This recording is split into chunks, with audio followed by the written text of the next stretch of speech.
Welcome to Tanakh Talk. I am your host, William Hall, broadcasting live out of Kingsland, Texas, USA, with episode number 24 of TNT, Twisted New Testament, with Rabbi Stuart Federow from Houston, Texas. Welcome to the show again, Rabbi. Glad to have you here. Good to be here always. Always. It's good to see you. Good to see you dancing. I love to see you dance, especially after all the pain meds you've been on. That's why I'm dancing, because I'm on the pain meds. You're quite entertaining, that's for sure. Awesome. Well, it's been a great week. Well, I'll tell you what. I got an interesting approach I want to do tonight, and if you're willing to go there.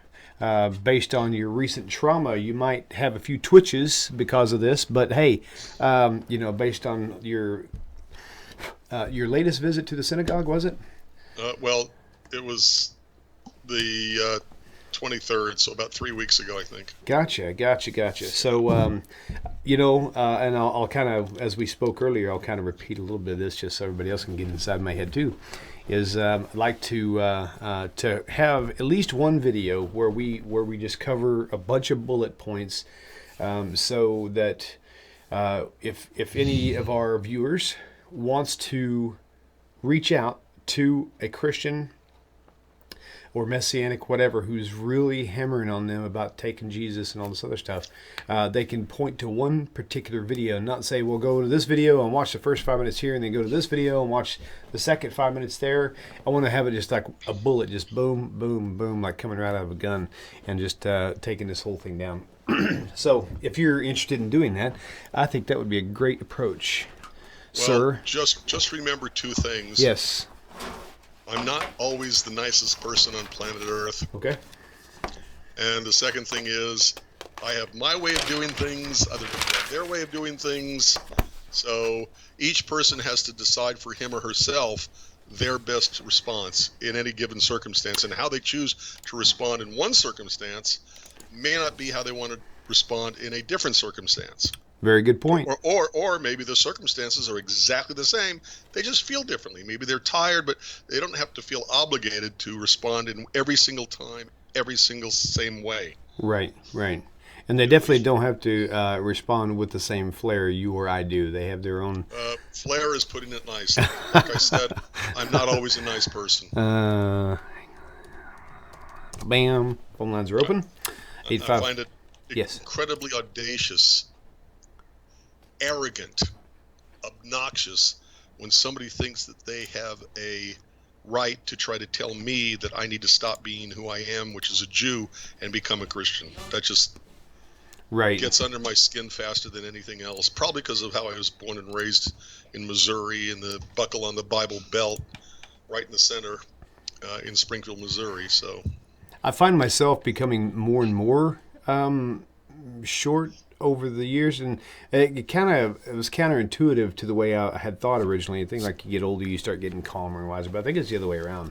I really think it's the other way around. Because for me, it's like at first I was really, really cautious and eggshells with every single body, but then you watch these same people over and over again, year after year, the same person, the same group of people, the same family members, still 5 years later, still doing and acting the same exact way, and that's what frustrates me, because it's like I know why they are. Yeah. Why? I can tell you the exact reason why they 5 years later.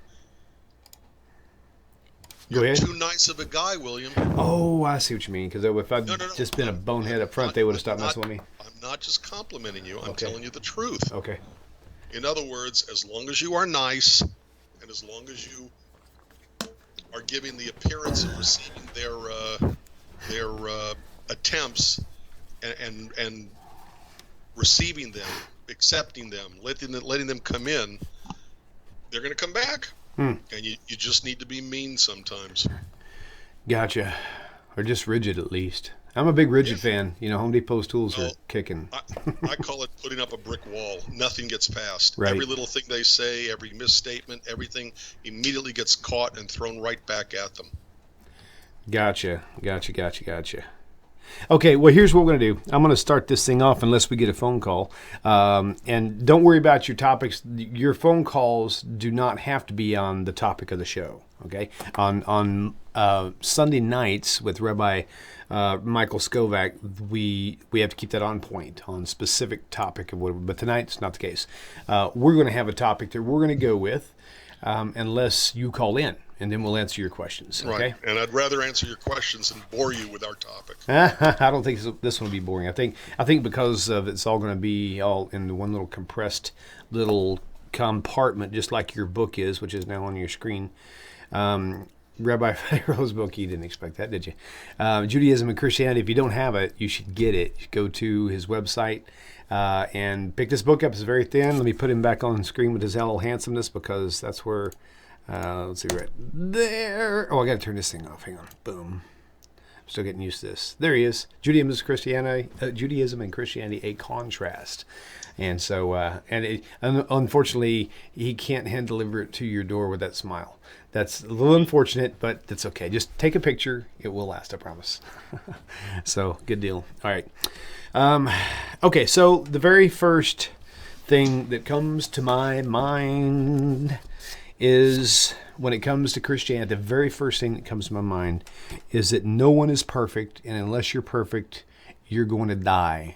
Now, I'm being really stupid when I say it that way, but unless you're perfect and you've never sinned... I've heard it said that way. Okay, so if you're not perfect and you've never sinned, and you have sinned, then you have to have blood atonement. And since the temple, whoa! Now that's three topics. Okay, well, good. Give me topic one. I laid it on the table. Now you pick it apart. What's topic one? Topic one is that we're all sinners and sinful. Okay. Topic two is that we therefore forgot how you worded it, but you basically meant going to hell. And the third topic was that we need a blood sacrifice for the forgiveness of our sinful nature. Oh, this is getting better than I thought. Okay, because instead of having 3 or 4 questions and that's all we got, we're going to have like 20 questions out of those 3 or 4. So hold on just a minute. Okay, need, blood sacrifice. That's number 3. I got to go back. Yes, number 2 is that we're going to hell because we're sinners, and number 1 was that we're sinners. Going to hell. And of course, number 4, I'm going to go sticking close to 2 is hell in general. So okay, and then after that, let's start with that, and then we'll go on and I'll add the topics to it as we go. All right. So first, that we're all sinners. Okay. And my response is, yeah. So what? No, seriously, because gotcha. But the issue is what makes us sinners. Okay. And Christianity has this belief that we're fallen, broken world, horrible people, sinners, can't get past it, et cetera, and that's not what the Bible says. Okay. By any stretch of the imagination. First of all, they'll make the claim that Adam and Eve sinned in the Garden of Eden, that their sin brought death into the world, that we die as a result of their sin. And if you pick up the Bible and, read it for a change, this is exactly verbatim what I would say to a Christian missionary. Instead of being told what to understand about your Bible? I would say to them, that's not what the Bible says. Where is the first time the word sin is used in the Bible?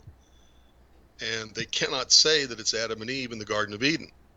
The first time the word sin is used in the Bible is referring to the jealousy of Cain for Abel.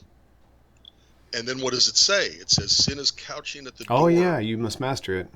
But you can master it. Yeah, nice. Okay, so from the very beginning, God is making a statement that we have a choice between following good and following evil, and the potential for doing evil is always there, but we can master that impulse.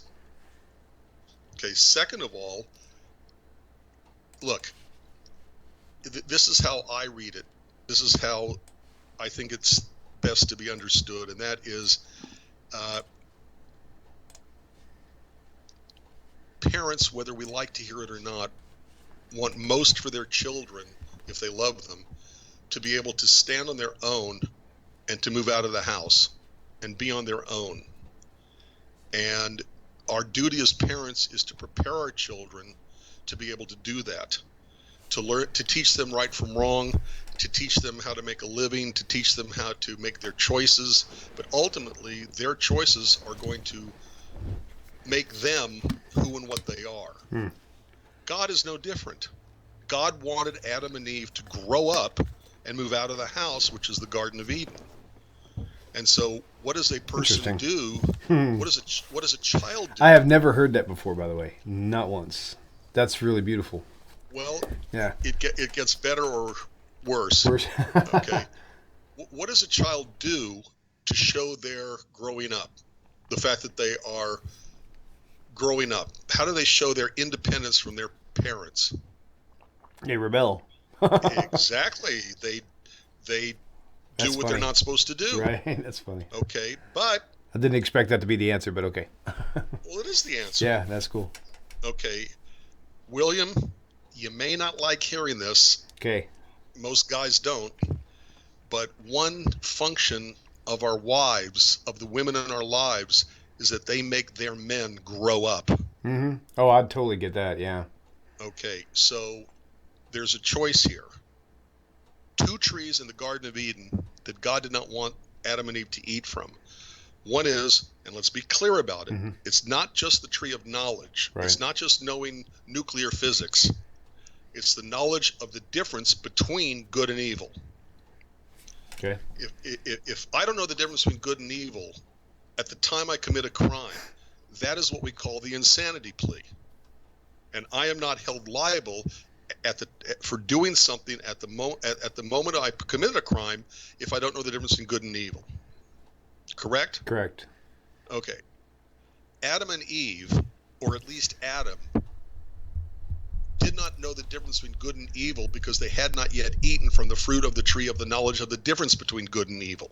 Okay. Like the insanity plea for any civilized country, Adam and Eve were not called sinners because they didn't know the difference between good and evil when they ate the fruit of the tree of knowledge of the difference between good and evil. That's why we don't say they sinned in the Garden of Eden. Okay, so you might be able to say, well, wait, before we get to that, what's the other tree? That is called the tree of life. Right. And it explicitly says in the Bible that if they eat from it, they will eat and live forever.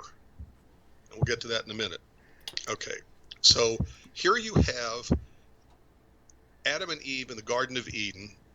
Eve takes the fruit of the tree of the knowledge of the difference between good and evil, and she eats from it. And remember, these trees eat once. It means you and your descendants have the effect of having eaten from that tree. It's neither tree is something you have to eat from consistently, constantly to have the benefit or the effect of having eaten from that tree. Because Adam and Eve eat once from the tree of the knowledge of the difference between good and evil, so they know from then on the difference between good and evil. They don't have to constantly be eating that tree. Or when they got kicked out of the Garden of Eden, they'd have lost the knowledge. Same thing with the tree of life. If they eat it, they become immortal. So Eve eats the fruit of the tree of knowledge of the difference between good and evil, so she now knows the difference between good and evil. She knows that knowledge comes with responsibility. Okay, that's the Spider-Man line. Okay, knowledge comes with great knowledge, great power comes with great responsibility. Okay. So, but she knows that they can't grow up until they become liable, until they become responsible for their choices.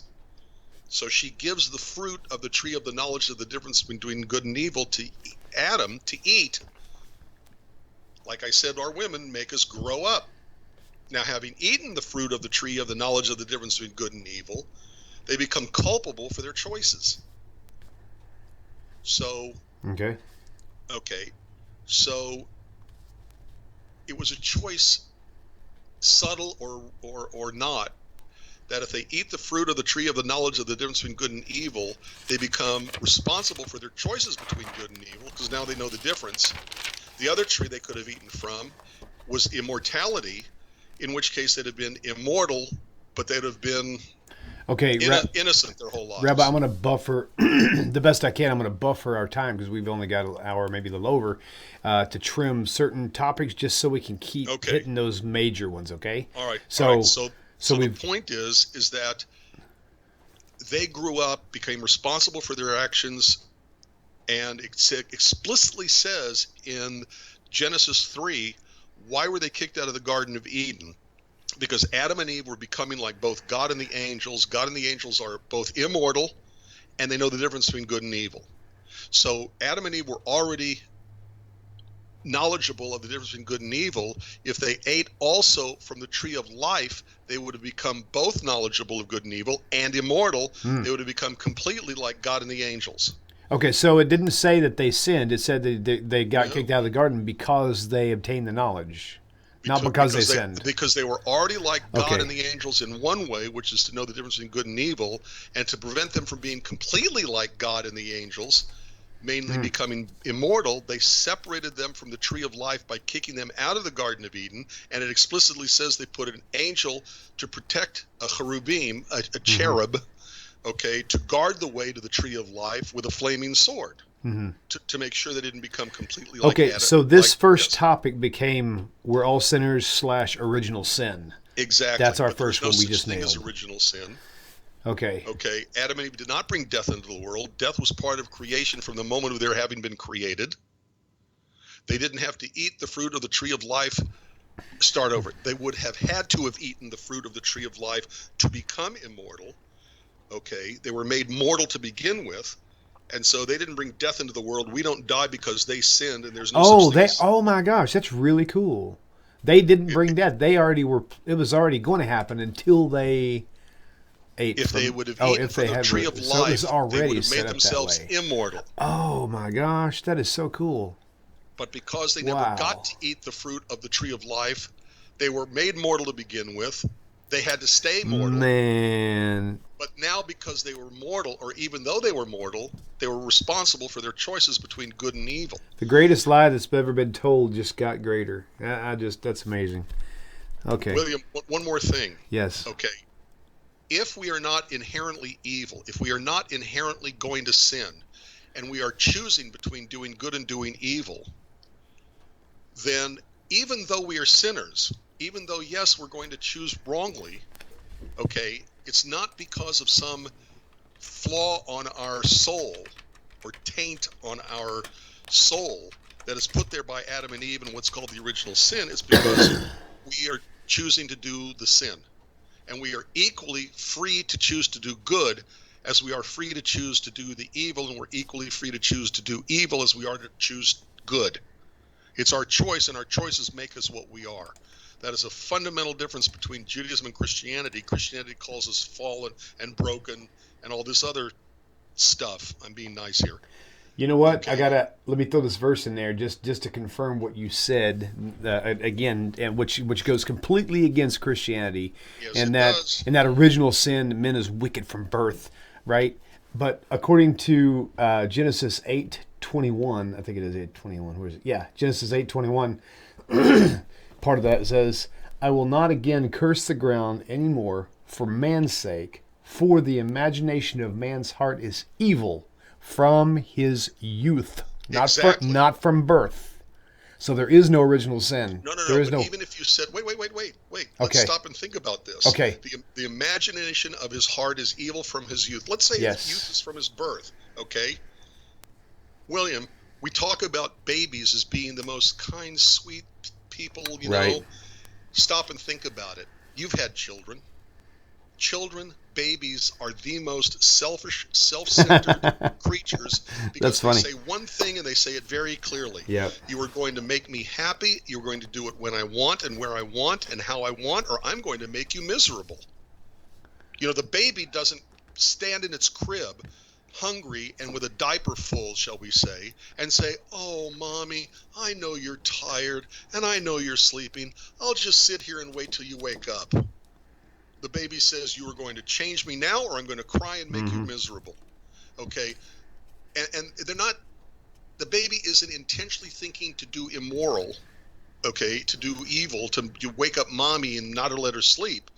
That's just the baby's trying to take care of him or herself. Children have to be taught to be good. Children have to be taught not to be selfish. Children have to be taught morality and ethics. So even if you said, Genesis 8:21, the imagination of a man's heart is evil from his birth, okay, so that only means that as a baby, they're going to cry when they're not, or when a 4-year-old is going to say, no, I want my cookie now. I don't want to eat dinner first. Okay, or let's whatever. go ahead and switch topics. We've got we're about 22 minutes in. We're probably going to go a little bit over if you're willing to do that tonight. Because I definitely want to hit these 4 topics, and I'm figuring about 15 to 20 minutes on each one.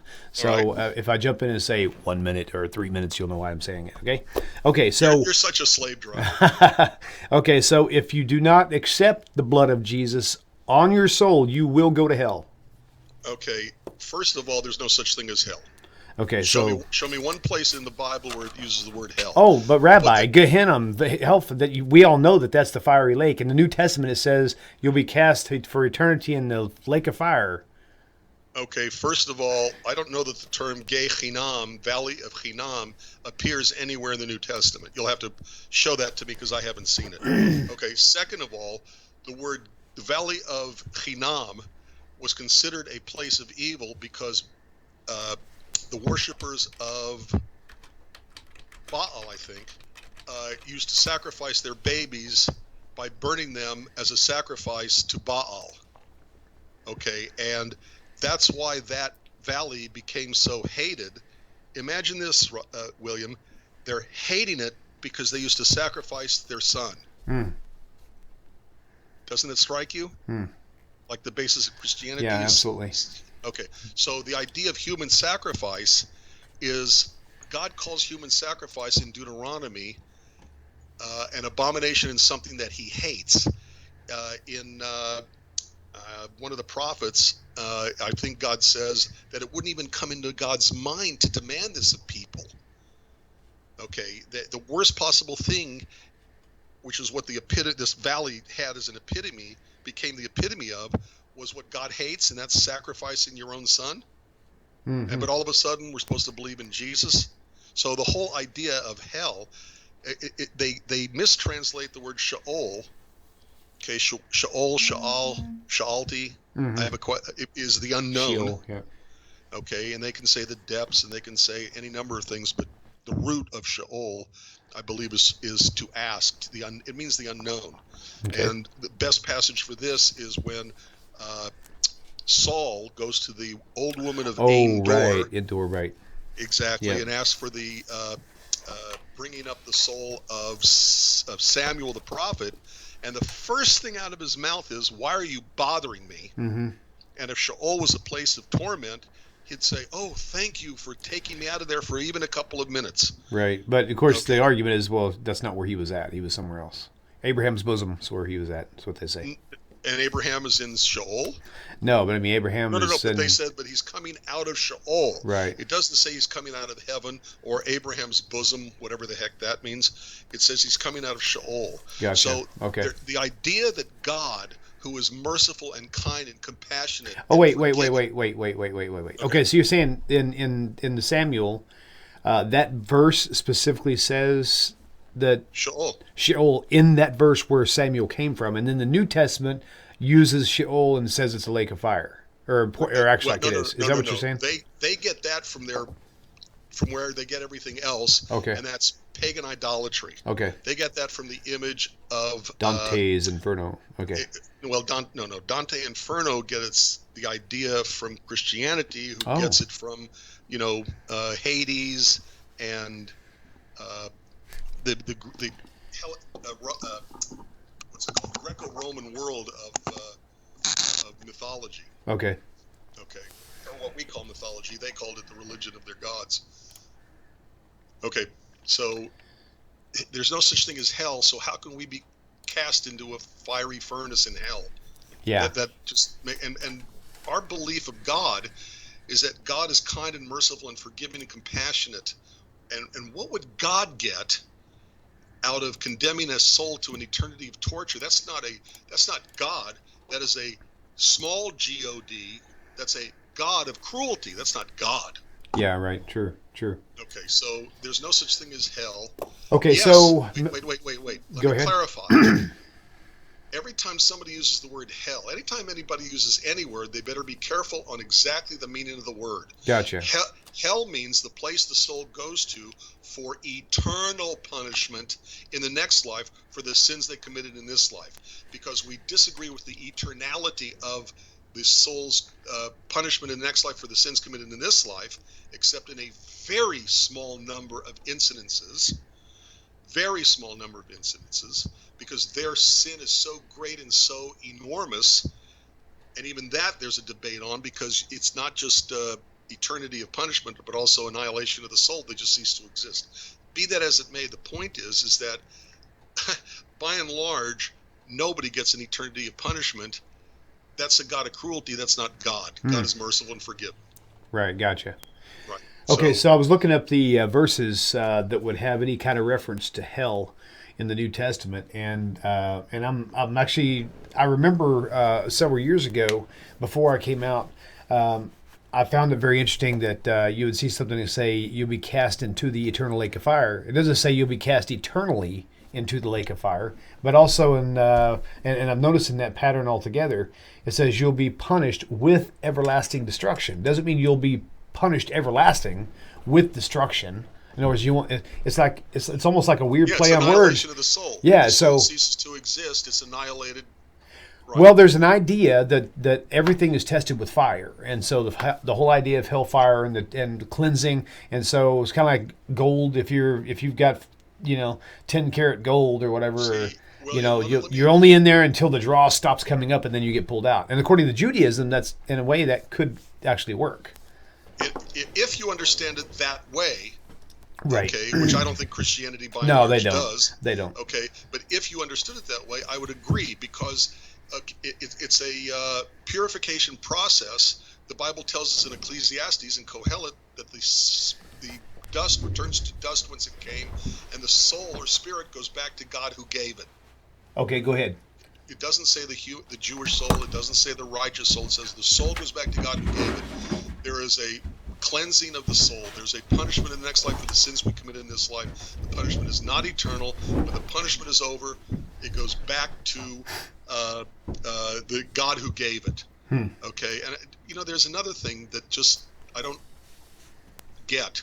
And here's another area, minor though it be, where Judaism and Christianity have a parting of the ways, or a disagreement, I should say, and that's the following. If the dust returns to dust, the flesh and blood, what can possibly feel a lake of fire? Mm-hmm. Right. Okay, it's a spiritual soul that lives on. And what would the soul, what would cause anguish to the soul? And that is, which is in part the Jewish idea of what happens as this punishment, is to be made to understand what you could have done, what you could have been, the hurt and pain that you did cause when you were in your earthly life. And that is a spiritual kind of pain.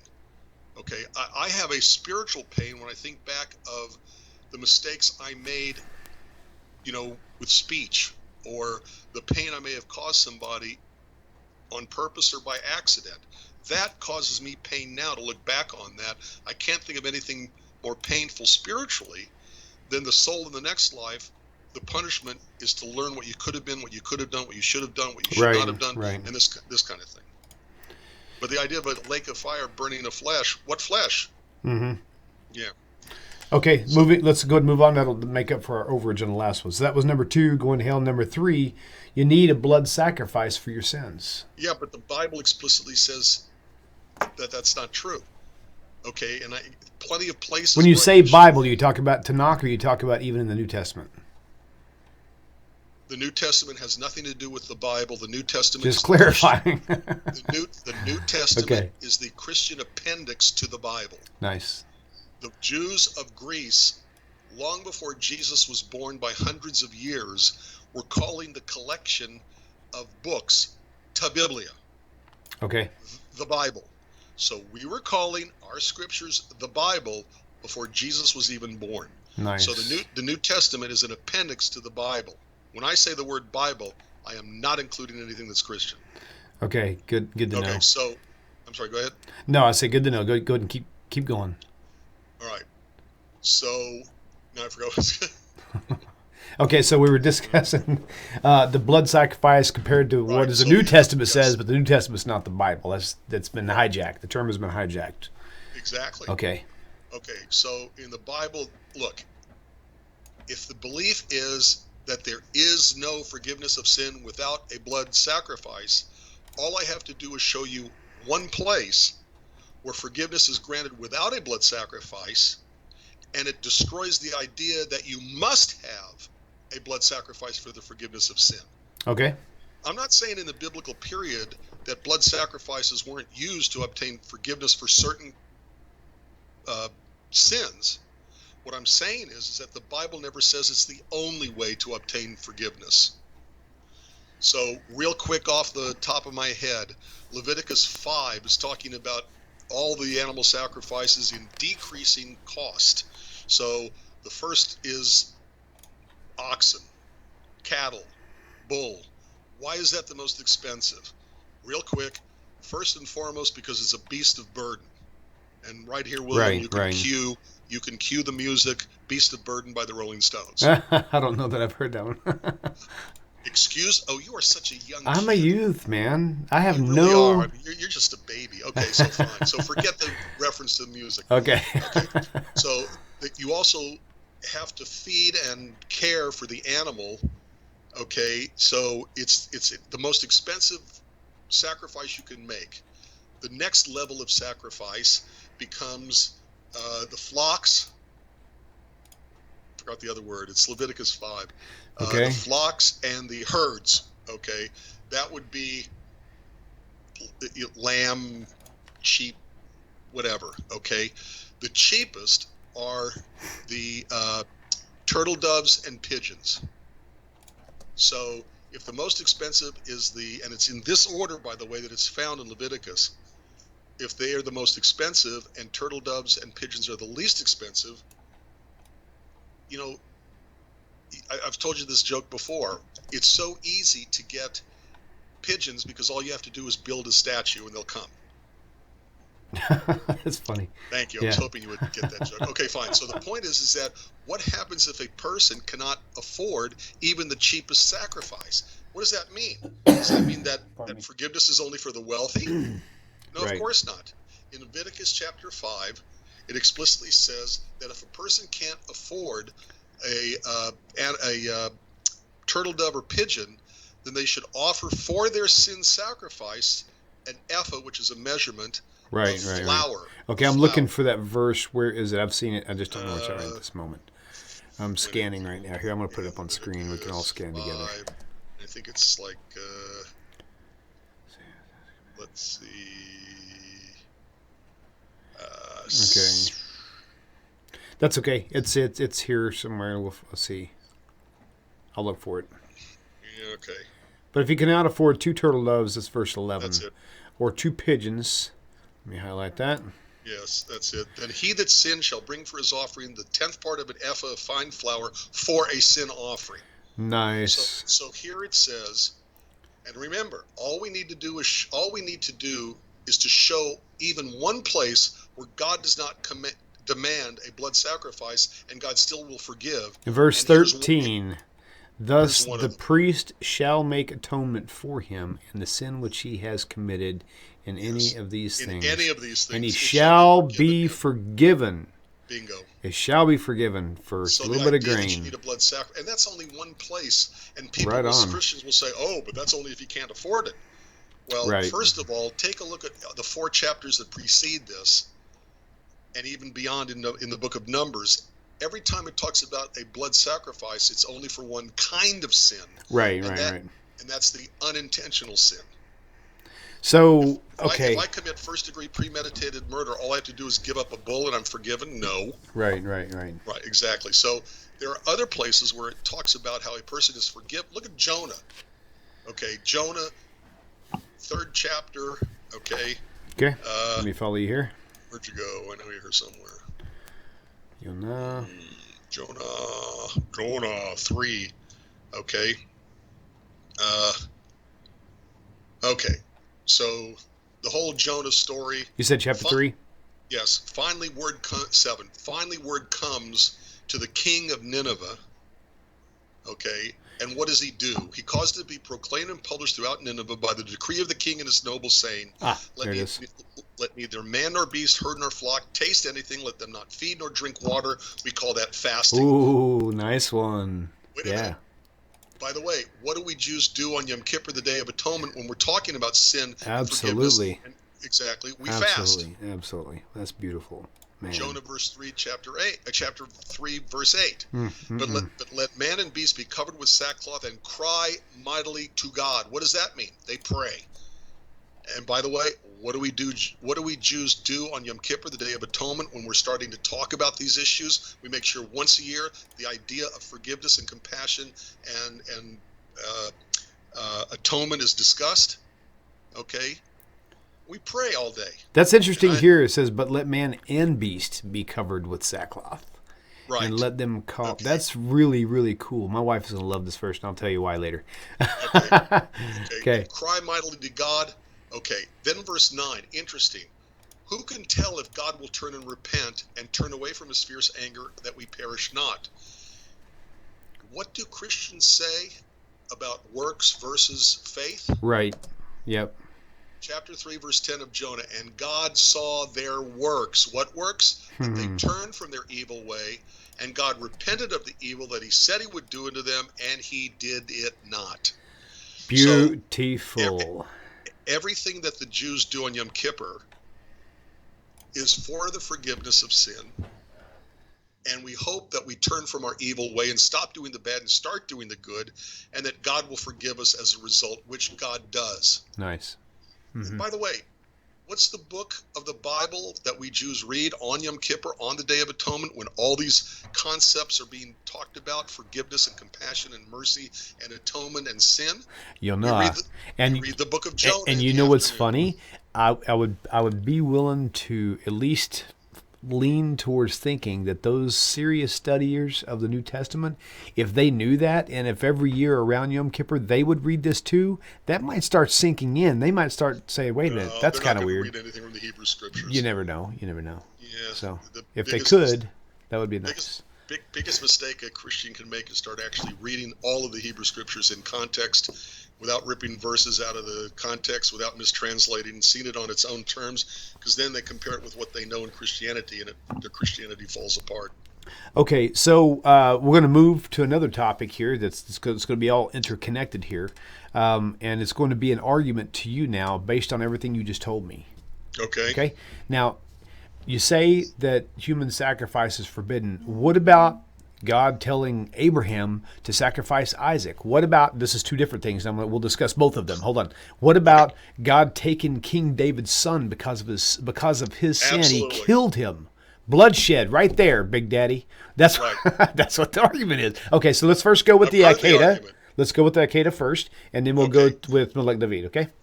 By the way, isn't it interesting that we Jews call it the Akedah? Okay. Akedah, Akedah, which means the binding of Isaac. We don't call it the sacrifice of Isaac. Right. Oh, Remember? yeah. And That's really cool. But William, that's the point. Huh. He was never sacrificed. Right. God interfered with it. He's like, no, stop, don't do this. That was not the goal. Right. And by the way, after the point where Abraham picks up the knife to kill his son, how often after that does God speak directly to Abraham?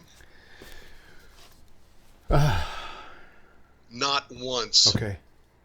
As soon as Abraham is actually going to do it, it is only an angel of God, angel of the eternal, who speaks to Abraham. That's interesting. You mean like never again? There's a never again. Whoa. It's all, read it. Don't trust me. Read it for yourself. That's deep. Okay. There is the majority of Jewish commentary, of rabbinic commentary on the Akedah, is that Abraham did what he was supposed to do out of his faith for God. He was actually going to do it. And that God, in God's infinite mercy, who never really wants human sacrifice, who later in Deuteronomy calls it, as I just said earlier, an abomination than something he hates, was a way to teach Abraham and therefore the Jewish people that God does not want human sacrifice, but God will allow animal sacrifice. But there are other commentaries, one especially, that especially in response to Christian missionaries, I prefer. And in that one commentary, give me a second, Alter Ger Rebbe in me and names. Give me a second, I'll think of it. Okay. He says that Abraham flunked the test. That what God wanted most was for Abraham to tell God, no, I will not sacrifice my son because it'll make you, God, a liar. You already promised that the covenant you made with me goes through my son of Sarah, which is Isaac. And if I kill him, it makes you into a liar. And so I will not do it. And because he was willing to do it, he actually flunked the test of God,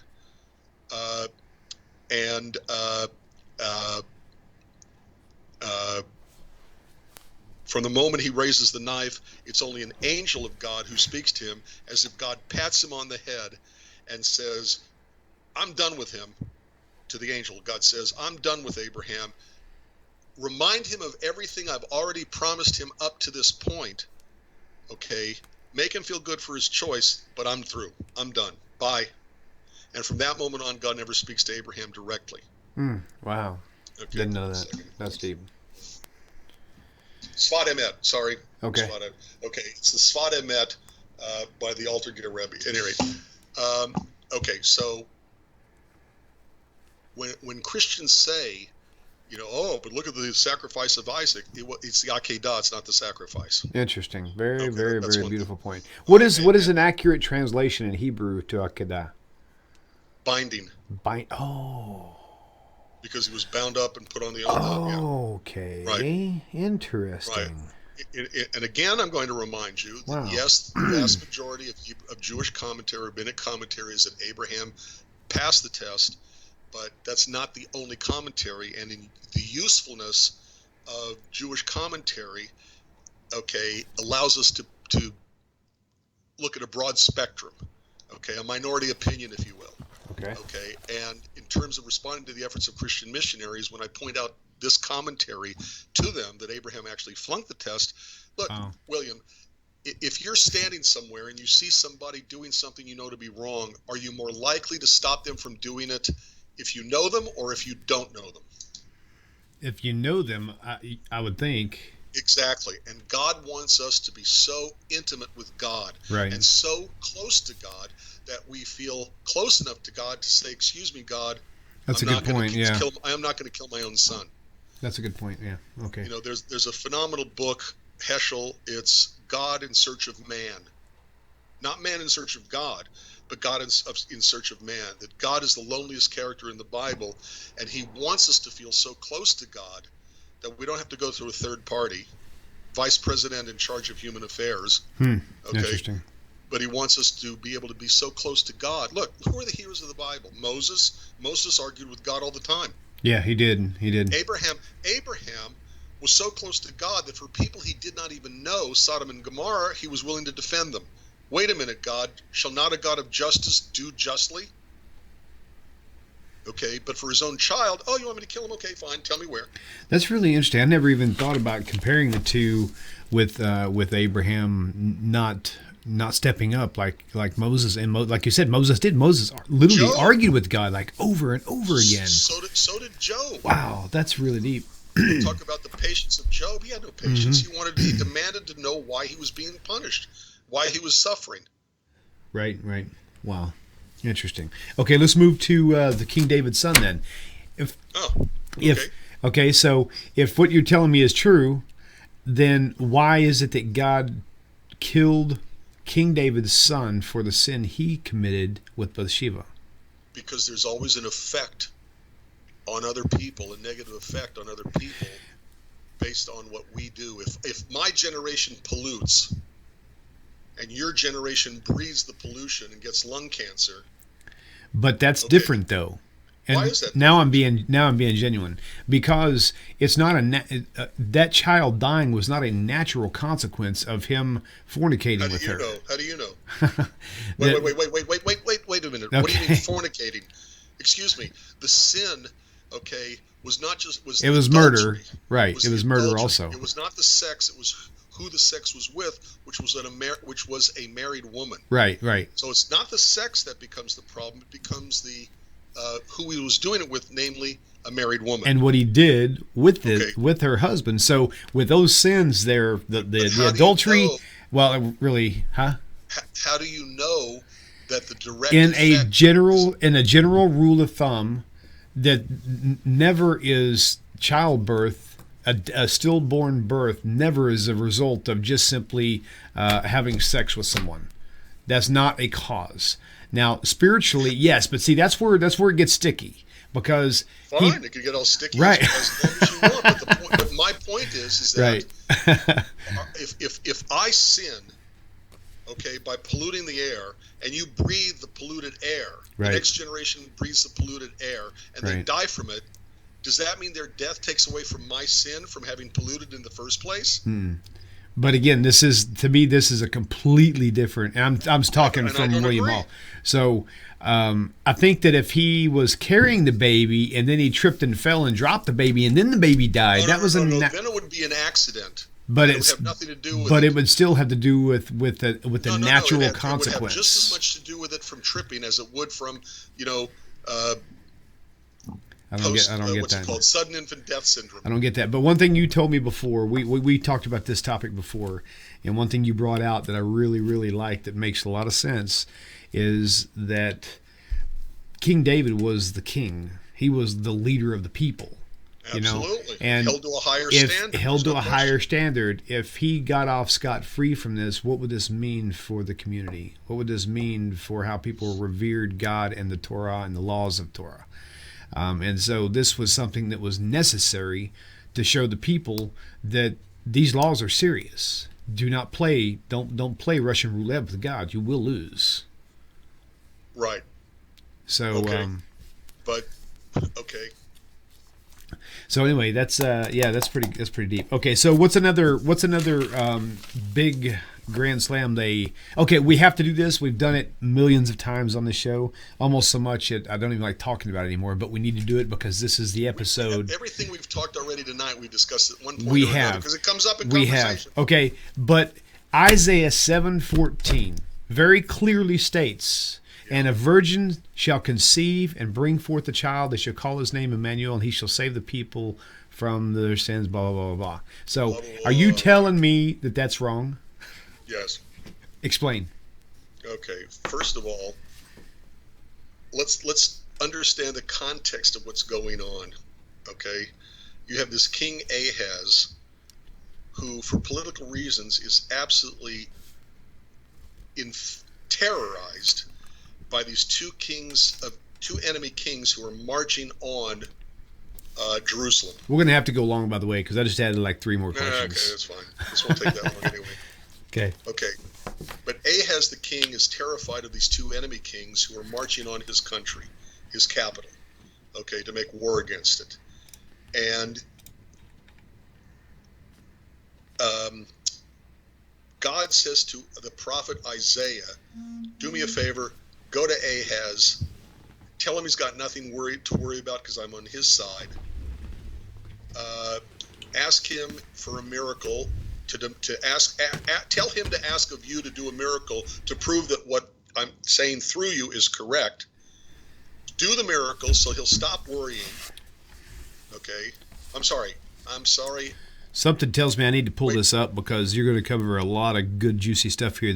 Well, I already made a mistake because I stupidly called it a miracle. What I meant to say was a sign. Oh, right. Yeah. Gotcha. And that's a very major distinction that must be made. Okay, very good. Isaiah never asked Ahaz, the king, to ask for a miracle. He said, ask for a sign. Okay, so God says, Isaiah 7 really won through the whole thing. Okay. Okay, but Ahaz is terrified of these two kings. Isaiah is told by God, go to him, tell him to ask for a sign, give him the sign to show them I'm on his side, and he'll stop worrying. So Isaiah goes to Ahaz and says, okay, God is on your side. Tell me where you're reading from. Isaiah 7, now I'm basically already up to 10. Okay, that's what I want to know. Okay, good. Yep, Okay. got it right there. Okay. So God speaks again to Ahaz and said, ask for a sign of the eternal your God. Ask it either in the depths or in the height above.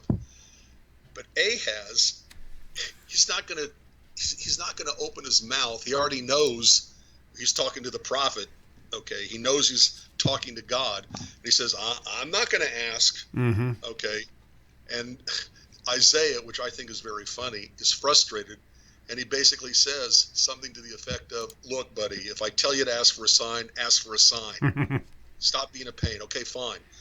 And then in 13, he says, hear you now, house of David, is it a small thing for you to weary men, but you weary God also? In other words, if I tell you to ask for a sign, ask for a sign. And here we come to Isaiah 7:14. Therefore the Eternal himself shall give you a sign. Behold, and here Christians translate it as a virgin shall conceive. The Bible actually says a young woman is pregnant. Mm-hmm. Okay, we'll get to that in a minute. And the sign is that this woman is going to bear a son and call his name Emmanuel. But it doesn't stop there. It goes on with 15, 16, 17. Okay? Butter and honey shall this child eat, that he may know to refuse the evil and choose the good. Before the child shall know to refuse the evil and choose the good, the land that you're afraid of is going to be forsaken by both of her kings. So what does that mean? A sign is something that points to something else. A stop sign, a sign is natural, is there's no miracle in a sign. And everyone can see it. And everybody can understand it. Everyone can see it and understand it, right? If you see a stop sign, it means stop the car here at this point. This is where you're supposed to stop. It's a sign. It's not a miracle. It's paint on metal on a pole. Right. Okay.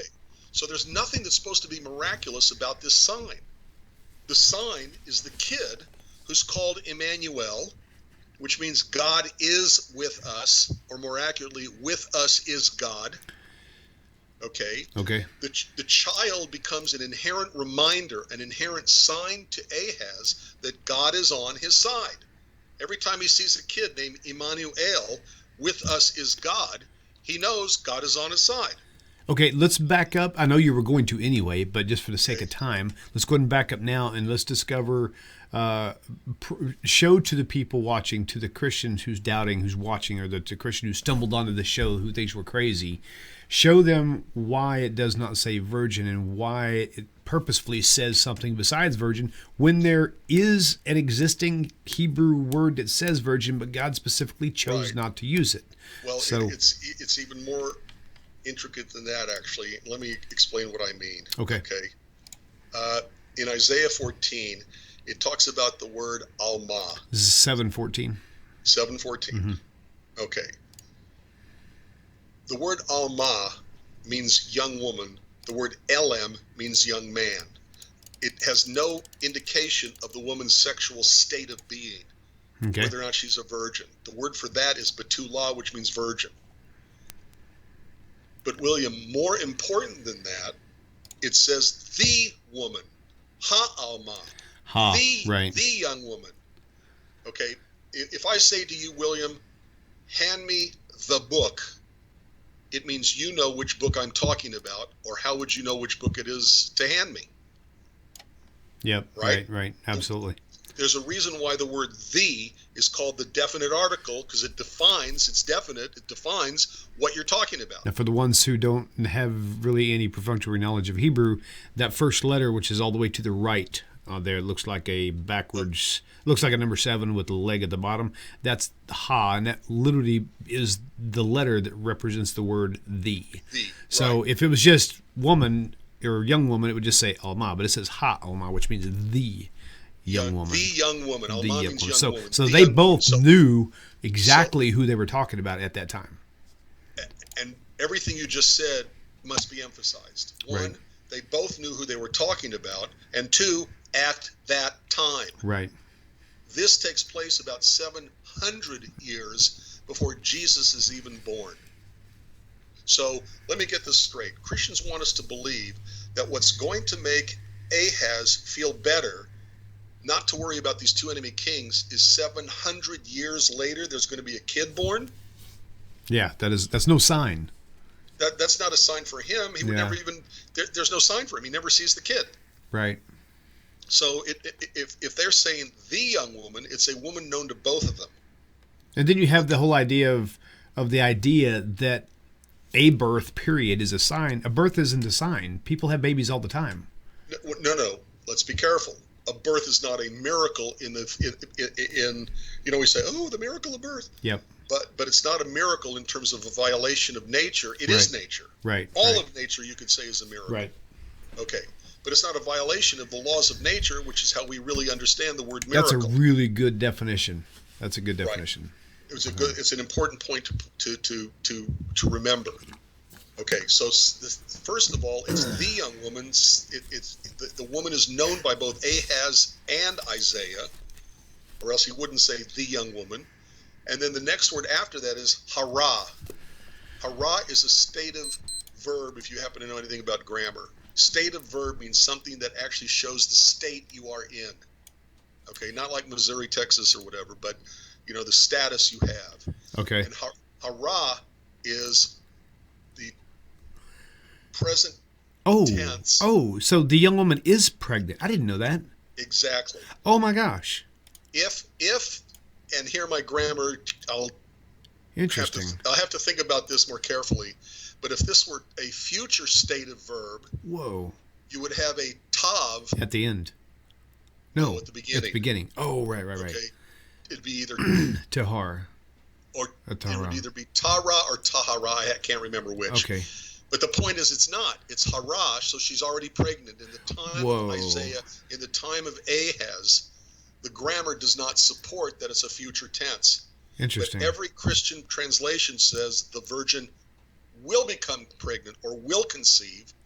And the word, by the way, is not conception. The word is pregnancy. Right, gotcha. Okay, modern Hebrew, beherayon, means pregnant. Okay, wow. Okay. The word hara is pregnant, not conception. Okay, she's already pregnant. It's a woman known to both Ahaz and to Isaiah.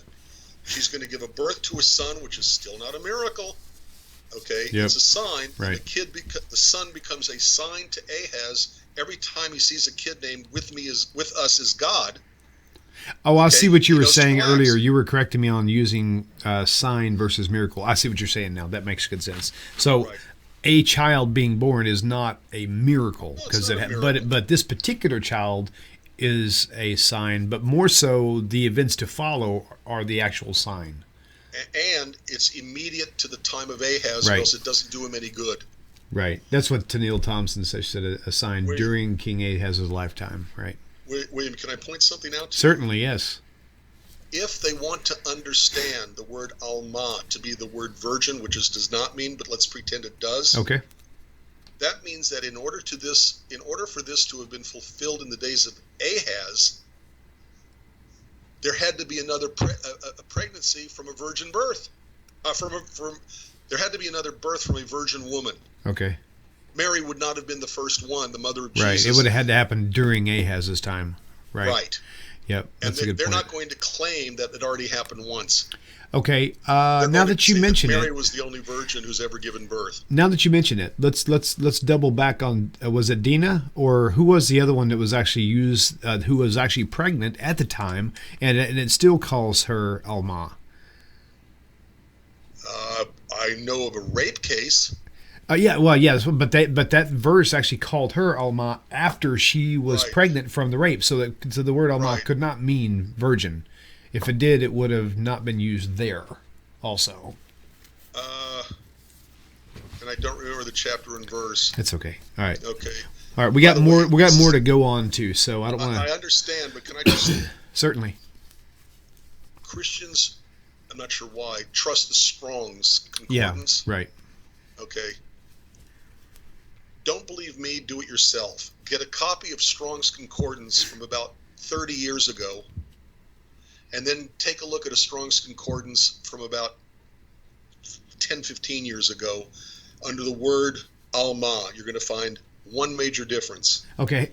Somebody commented on Facebook on something I said in error, I think. So cling tight to what you're saying.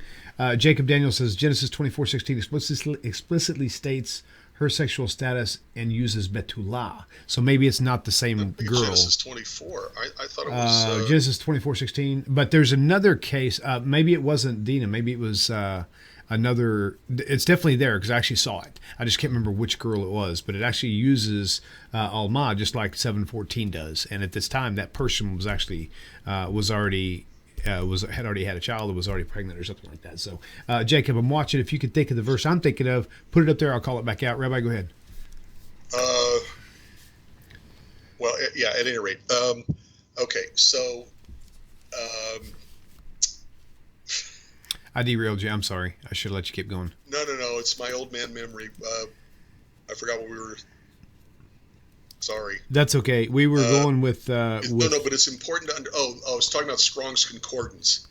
Strong's Concordance, up until not that long ago, let's say 20, 30 years ago, when you had the word alma, every single citation, all the way down the page, young woman, young woman, young woman, young woman, young woman, young woman, all of a sudden it gets to Isaiah 7, and then it says virgin, and then every citation after, young woman, young woman, young woman, young woman. In other words, Strong was trying to say that the only time that the word alma means virgin was in Isaiah 7:14.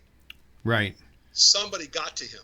Somebody got to the publishers. Somebody talked to them. Right. And after a certain point, I can't remember when it was, 10, 15, whatever years ago, they added one more place just so they could say, see, over here it means virgin, just like over in Isaiah 7:14 it means virgin. And they added one of those places they changed to mean virgin, so they could say 7:14 could also be virgin.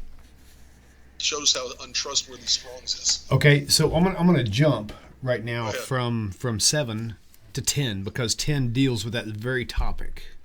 I just added 10. You don't even know what it is yet. The term Messiah, Mashiach, the same exact thing, 39 times mentioned in the Hebrew Scriptures, and only one time do they say the Messiah, and they actually change it to the Savior instead of the Anointed. So okay, where is this 10? No. This is a number 10 I created on my list. Oh.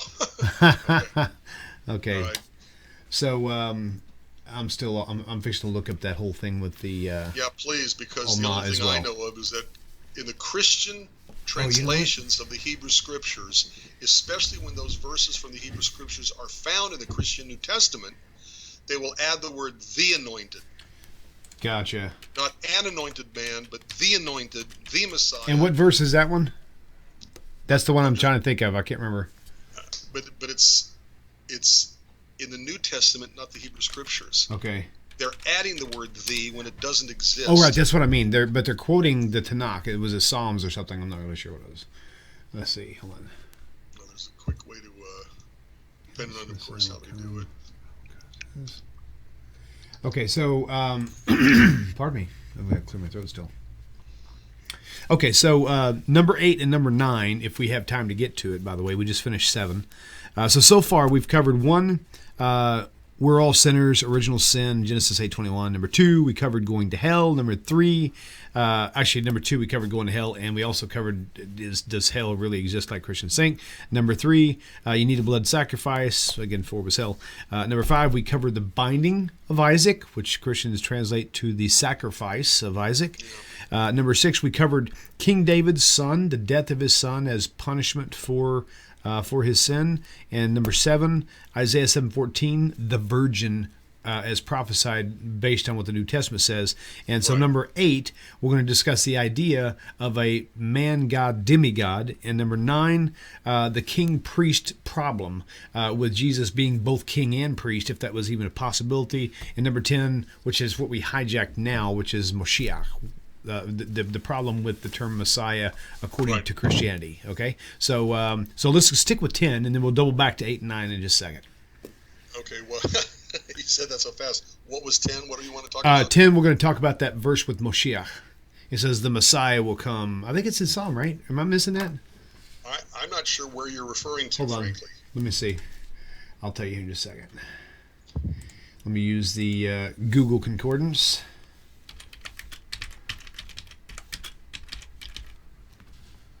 Let's see.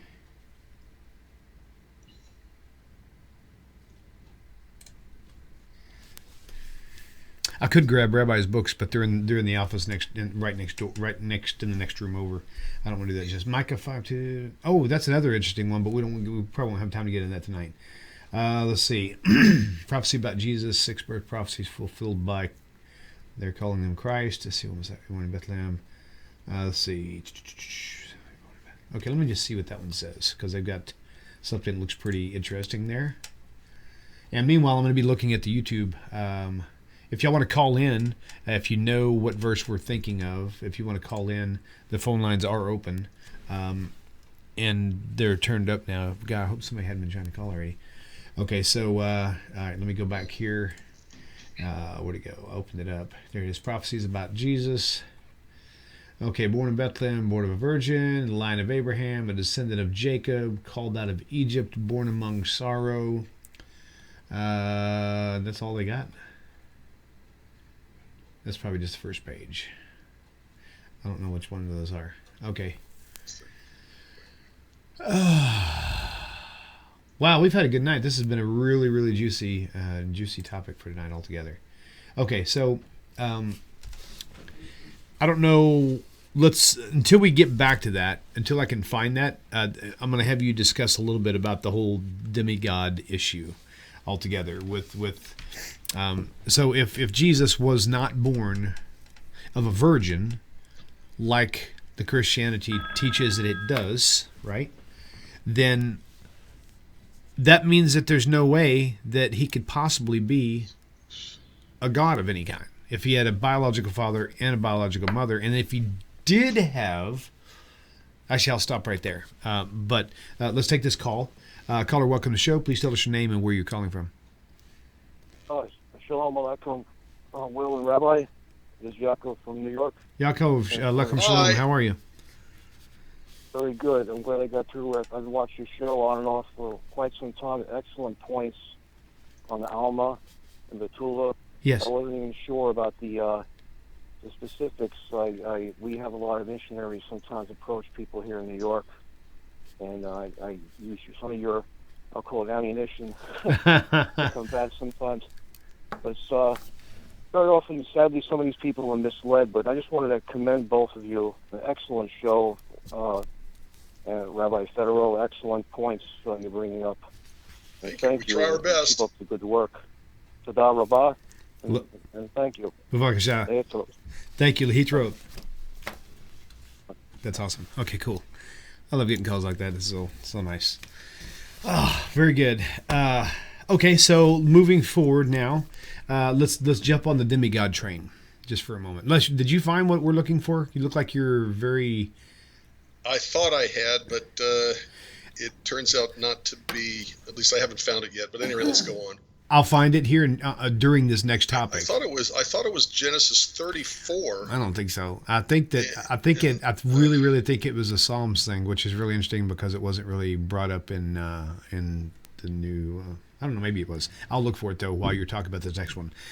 Give me a Full Metal Jacket on the demigod issue, with being, like I said, the virgin birth. I mean, you just proved that there was nothing that said he was going to be born of a virgin to start with. So if the person is not born of a virgin or not born of a god, then he can't be a god himself. I mean, two humans can't create a god, right? Yes, so, that's true.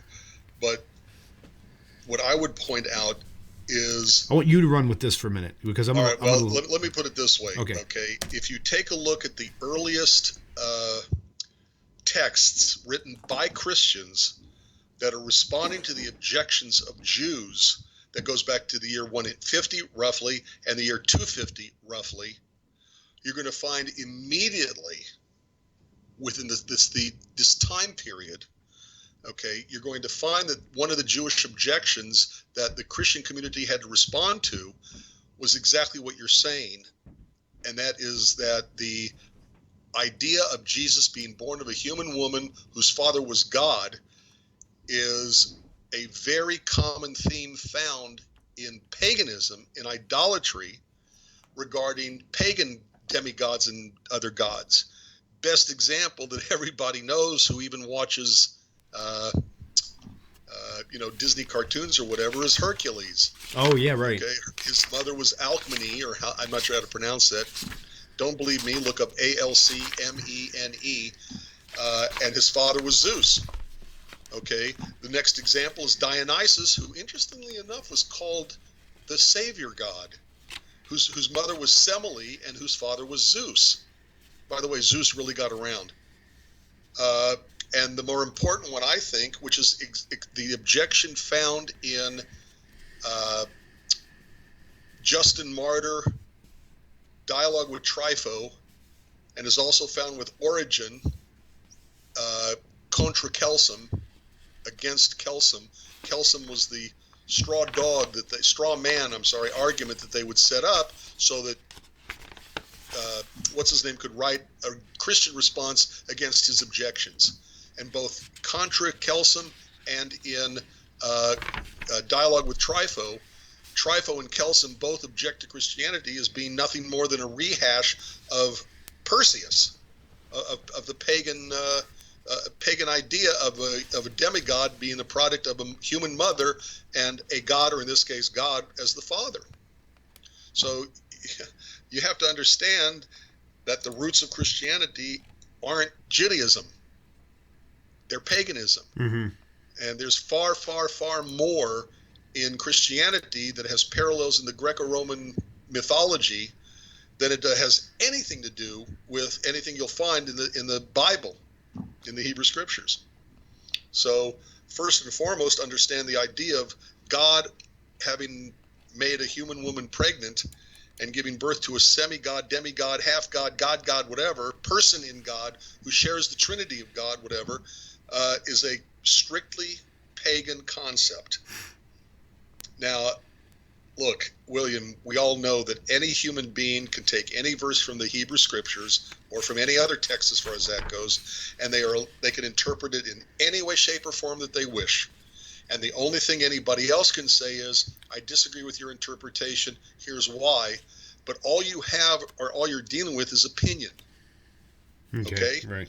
In other words, you can say, a Christian can say, it's the Son of God, and a Jew will say, it doesn't mean the Son of God, it means this, this, and this, and it's your opinion against my opinion because all we're dealing with is opinions to begin with.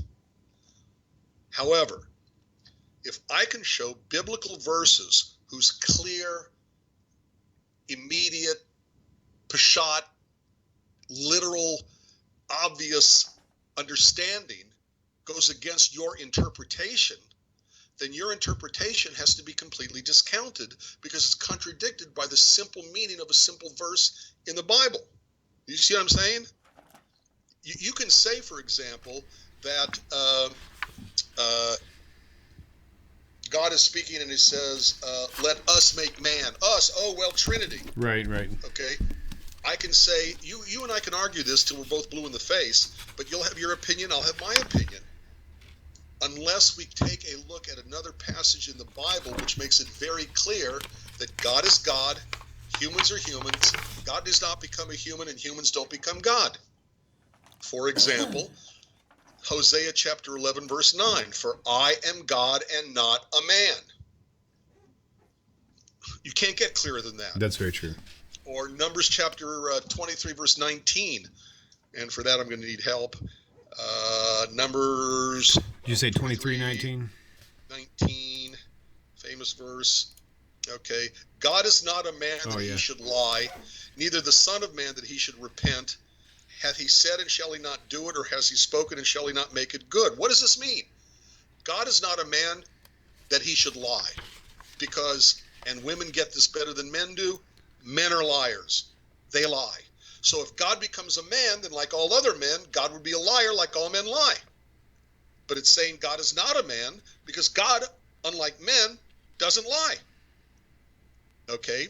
Neither is God a child of a man that he should repent, because all children of a human being, all human beings, that means, will sin and need to repent.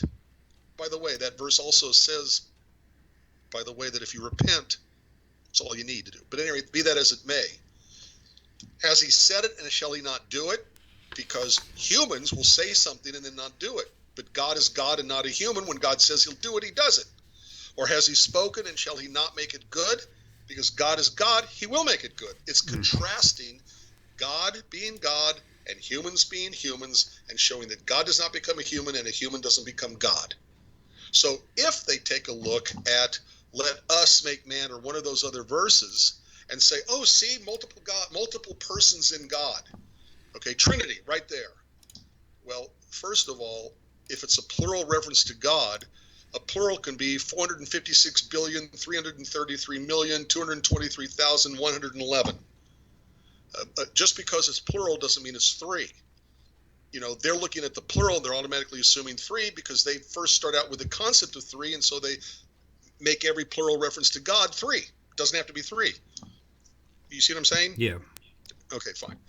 Second of all, even if they said that's a trinity, they cannot hold that concept in comparison or in contrast with Numbers chapter 23, verse 19, where it says God is not a man. Or Hosea chapter 11, verse 9, for I am God and not a man. You see what I'm saying? Right. Okay, so there are plenty of verses in the Tanakh that show that God is God, humans are humans, God does not become a human, humans don't become God. So the whole idea of the Messiah being divine, or any human being divine, okay, now wait a minute, let me get this straight. 3 Jewish holidays. Let's start with Passover. Passover, the Egyptians thought that their human pharaoh was a god, and the 10th plague even killed the firstborn son of Pharaoh. When the king dies, who becomes the next king, which also means who becomes the next god, and that is the firstborn son of Pharaoh. Right. Exactly. And by the way, what does everybody else's firstborn son become? They become priests. Mm-hmm. They become priests of the new God, the new king, the new Pharaoh. So by killing the firstborn son, even all the way up to the throne of Pharaoh, and it goes out of its way, the text goes out of its way in Exodus to say that, that even Pharaoh's firstborn son, God is getting rid of the next generation's priests, and he's getting rid of the next generation's God in Pharaoh. Second one, okay. By the way, it's a misunderstanding of the plagues that they were against the Egyptians or against Pharaoh. They were against the gods of the Egyptians, and every single one of the plagues has a pagan god of the Egyptians that the plague was attacking, by the way. Okay. And that includes the Pharaoh as the god. Okay. Purim. Okay. Why did Haman, boo hiss, Boo. hate the Jews? Okay, why especially did he hate Mordecai? Because Mordecai wouldn't bow down to him. Sorry, Haman, boo hiss, you're not a god. You're not God. Right. Two holidays. We got one more. 2 holidays that subtly have this idea that God is God, humans are humans. God does not become a human. Humans don't become a god. Okay, and Hanukkah, we just had it. What did Antiochus of Syria, the Hellenized country of Syria, when he started persecuting the Jews, what did he call himself? He called himself Antiochus Epiphanes, which means Antiochus, who is God in manifest. Interesting. Sorry, Antiochus, you're not God. Right. So 3 holidays that have a subtlety around them that distinguish between God and humans. Okay, let's push forward. I found that verse, by the way, Daniel 9:25. That's the one. Wait. I said it was a psalm, but it wasn't. I was thinking of a different one. 9:25. Know therefore, understand that from the going forth of the commandment to restore and to build Jerusalem unto the Messiah, the Prince, shall be 7 weeks and 62 weeks. Yeah. The Messiah.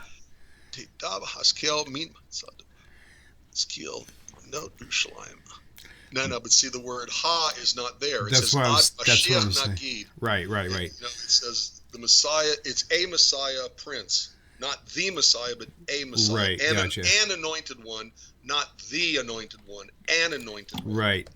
And the thing is, that's where they actually put the in all in capital letter. Okay, Right. so if I can get this thing to light up so you can see it. There we go. Well, right there. Cool. Moshiach. Okay, cool. And like Ha'alma in the other verse, Yes. you don't see that letter Hey, that little number 7 looking letter in front of that, which would be the. You got 7 out of that, but go ahead. That's shaped like the about number me. 7. It's shaped like the Right. number 7. Not in Hebrew, but in English.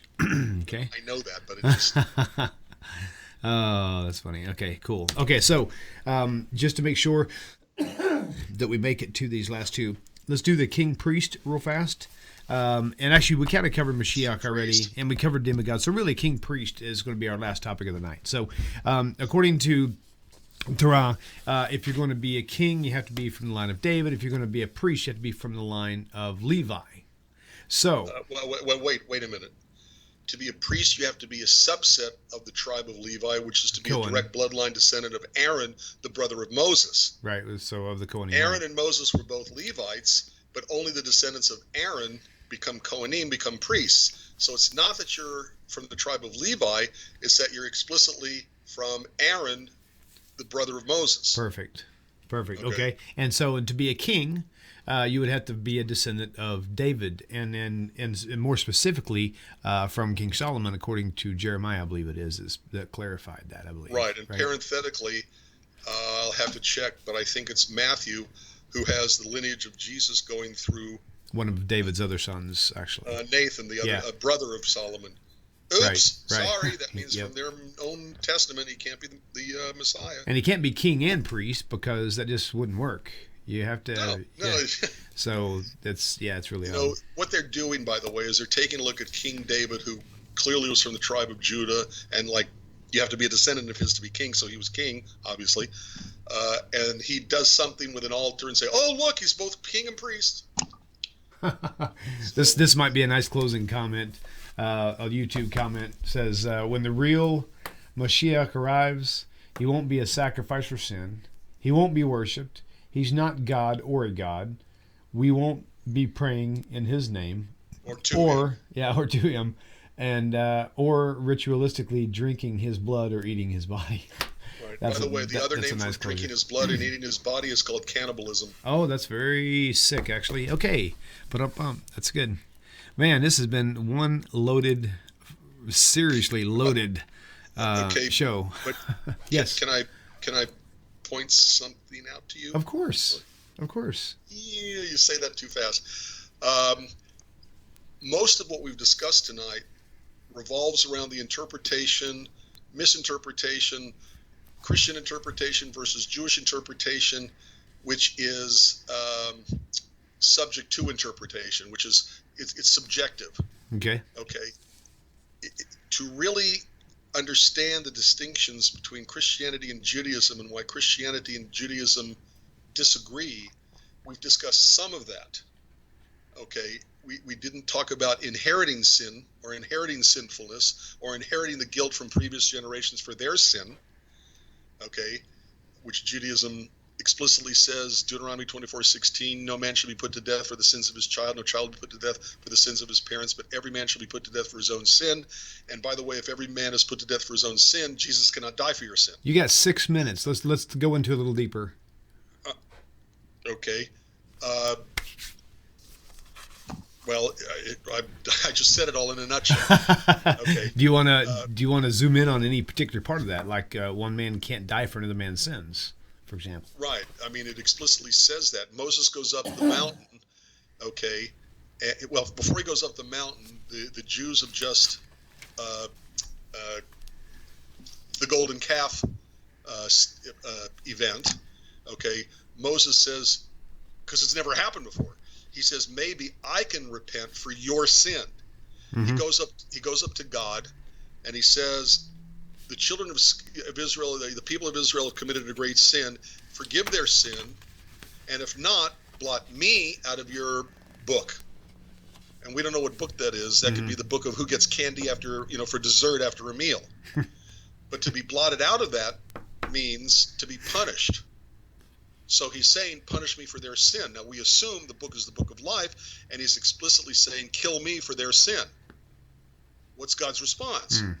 He says, no, the person who commits the sin is the person I will blot out of my book. The person who commits the sin is the one who gets the punishment for that sin. And doesn't it also say, no longer shall one man die for another man's sins, or something like that? But not in that place. It says that in Jeremiah 31:30, I believe. Okay, so now Jeremiah was a prophet, right?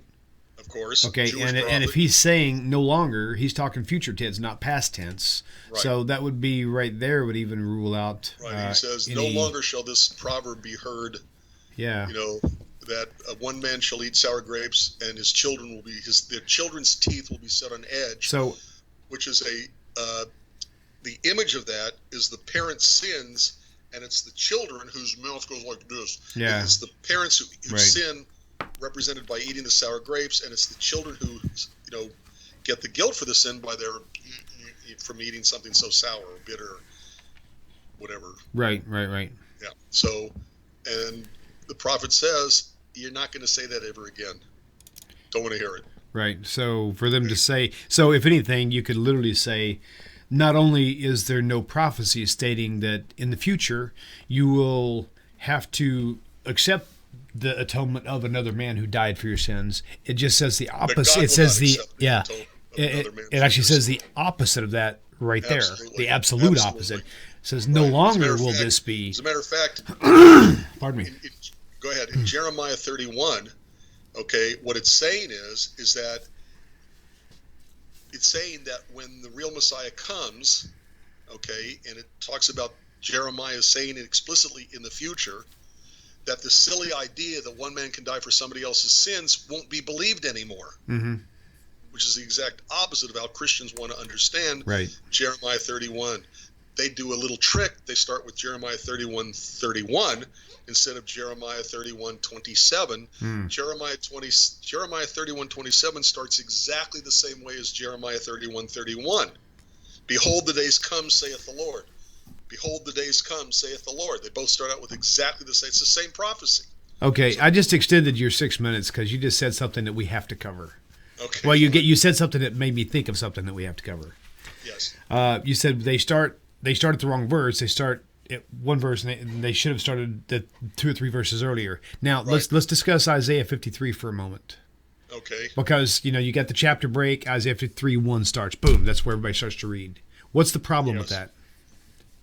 Well, the problem is that the whole chapter verse thing was really created by the Christian community, not the Jewish community. And the break, when you take a look at Jewish, manuscripts, actually comes earlier than that. It comes in 52. Okay, and if I remember, I think it's 12, but let me look. No, it's 13. Okay, you can't understand Isaiah 53 without understanding first who's talking. I mean, this is the obvious thing. Okay, Isaiah 53 verse 1 says, who's believed our report? To whom has the arm of the Lord been revealed? So the answer of who has believed our report, okay, whose report? Those to whom the arm of the Lord has been revealed. Who's talking here?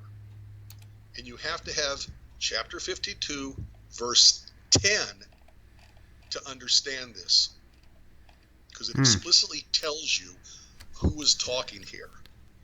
Isaiah 52:10 says, the Eternal has made bare his holy arm in the eyes of all the nations. So the nations are the ones who's saying, who has believed our report? The pagan, Gentile, idolatrous nations are the ones who are speaking in Isaiah 53. Lovely. And what they are witnessing, they can't believe it. They're stunned because, oh my God, the Jews have been right all along. Look, if the Jews were wrong, okay, and they're condemned by God, then it's open season on the Jews forever. Okay? As Isaiah 53 prophesies, there's going to come a day when the world is going to understand that the Jews have been right all along. Right. That means, what does that mean? It means that all of the persecution of the Jews that has been done against the Jews by the Gentile nations was a sin. William, if I sin by murdering you, I have sinned, and who died as a result of my sin? You did. Right. Right. And if you take a look at the Hebrew, not the horrendous English that you find most of the time, okay, take a look, let's see, Isaiah 53:5, okay, all right? Okay. Isaiah 53:5. Okay, if you read it correctly, there's a mem in front of the word our sin, okay, and there is a mem, okay, in front of iniquities. Okay, so Mechalal. In other words, Isaiah 53:5, but he was wounded for our transgressions, he was bruised for our iniquities. The problem with that is that's not what the Hebrew says. Okay, tell me what the Hebrew says. The Hebrew says, but he, using their English, their whatever, my point is, but he was wounded from our transgressions. Oh, right. He was bruised from our iniquities. Ooh, that is huge. Of course it is, but Christians don't want to notice that. That is very huge. Yeah. Mecholal, from our. Yeah. Okay. Me, Pushaenu. Okay. From our. Okay, so again, for the non-Hebrew people out there, this Michalal. No, not Michalal. Mi Pushaenu. Okay. Oh, so what is Michalal? It's from our iniquity. Okay, so just like the hey, that little number 7 looking letter with the little leg means the. This letter mem is actually the first letter of a word min, which would be from. Now you got it. And so when you have just that first letter, which is all the way to the right, looks almost like a circle with a little ear sticking up with a flat bottom. But also there's a hole on the bottom. Yeah, it's open at the bottom, right? Okay. Yep. Meep sha'enu. Okay. And then look right below the little 5 there, meaning 5th verse. You got me avonotenu. Okay. Okay. Notice the mem. Yeah. From our sin. Interesting. Not for our sin, but from our sin. That means because of our sin, he died. We sinned by murdering Jews. They died as a result of our sin. They died from our sin. Mind blown. That's crazy. Unbelievable. Well, I'll tell you what, this has definitely been an episode of episodes, Rabbi. And, you know, we're gonna end it. Okay, fine. Hey, for all you viewers out there, remember this episode. This is episode number 24. We specifically covered all those things that are some of the major hitters. 12 items we discussed, probably more, the 12 key items that we covered in this topic. So if you have a Christian friend or Messianic who's trying to, discuss things with you, regardless of their motive, copy and paste this link and send this to them. I doubt they'll watch it, but you can at least give it to them. They can also go for a more lengthy description to my website, whatjewsbelieve.org. I forgot to change the screen. They're still reading the Bible here. Okay, so, whatjewsbelieve.org. Yes, I'm going to put, just for grins, one momentous. I got too many screens open here. And so just remember to definitely... and like I said, if you don't have Rabbi's book, you got to get it. It's really, really cool, man. It's like a super condensed version of what Rabbi Singer's got, except with a little bit different spin on it. This is Rabbi Singer's also does show the controversial issues, but this specifically is geared to specifically showing you the contrast between the two. You really want to get this book. So there you go. Let's see, whatjewsbelieve.org. It's on your screen for about 10 seconds. Write that down. You can get the book through there. And Creencia Yehudia, is that how that one is, Rabbi? Yeah, is the Spanish translation Very of the good. website, What Jews Believe. and it's in paperback, hardbound, Nook, Kindle, and ebook. Nice. And so and listen, future episodes, you guys, we really want y'all to call in. So take this next week, get your questions riled up, write them down, and we really want to have a lot of call-ins next week because this was a good episode, but we really like talking to you guys. So thank you again, Rabbi, for hanging in there. My pleasure always is. It's been a great night. Good to see all you folks out there. Shalom, Shavua Tov to the rest of the week. And we love you guys, and we'll see you next week, same time, same place. Love you, Rabbi. Take care, everybody. Love you too.